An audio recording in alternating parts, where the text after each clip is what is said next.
اور اب کچھ خبریں تجارتی دنیا سے۔ نگران وزیراعظم کی زیر صدارت افغان ٹرانزٹ ٹریڈ معاہدے کے تحت تجارت اور سرحدی اضلاع میں اسمگلنگ کے خاتمے کے لیے جائزہ اجلاس ہوا۔ نگران وزیراعظم انوار اللہ کاکڑ نے کہا ہے کہ اسمگلنگ کی روک تھام کے لیے ایف سی، کسٹم اور ضلعی انتظامیہ اقدامات میں تیزی لے کر آئے۔ اسمگلنگ کے گھنونے کاروبار سے صرف چند بااثر افراد کو فائدہ پہنچتا ہے۔ خصوصی اقتصادی زونز اور صنعتوں کے قیام سے متبادل روزگار کی فراہمی یقینی بنائی جائے۔ سرحدی علاقوں میں روزگار، سماجی تحفظ اور انہیں ہنرمند بنانے کے لیے ایک جامع عمل مرتب کیے جائیں۔ انوار اللہ کاکڑ نے کہا ہے کہ اسمگلنگ سے پوری قوم نقصان اٹھا رہی ہے۔ حکومت اس کے مکمل خاتمے تک آپریشن جاری رکھے گی۔ اسمگلنگ کے ذریعے روزگار دینے کے بونڈے جواز کی آڑ میں معیشت کو نقصان پہنچانے نہیں دیں گے۔ نگران حکومت اپنی مدت کے آخری دن تک اسمگلنگ کے خاتمے کے لیے اقدامات کرتی رہے گی۔ وزیر تجارت و صنعت گور اعجاز 9 سے 11 جنوری تک مصر کا دورہ کریں گے۔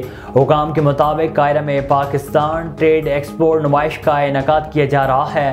وزیر تجارت پاکستان ٹریڈ کانفرنس میں مہمان خصوصی کے طور پر شرکت کریں گے۔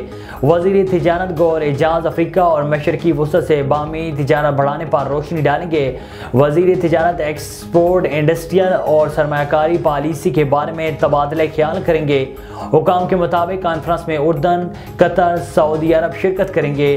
ٹریڈ کانفرنس میں پاکستان کے 100 سے زائد کاروباری افراد شریک ہو رہے ہیں۔ گور اعجاز نے کہا ہے کہ مشرق وسطی کے ممالک پاکستان کے اہم تجارتی پارٹنرز ہیں۔ افریقہ میں پاکستان کی تجارت کو بڑھانے کے وسیع مواقع موجود ہیں۔ کاروباری ہفتے کے پہلے روز پاکستان اسٹاک ایکسچینج میں مندی کا رجحان رہا۔ کاروباری دن کے اختتام پر 100 انڈیکس میں 277 پوائنٹس کی کمی ہوئی۔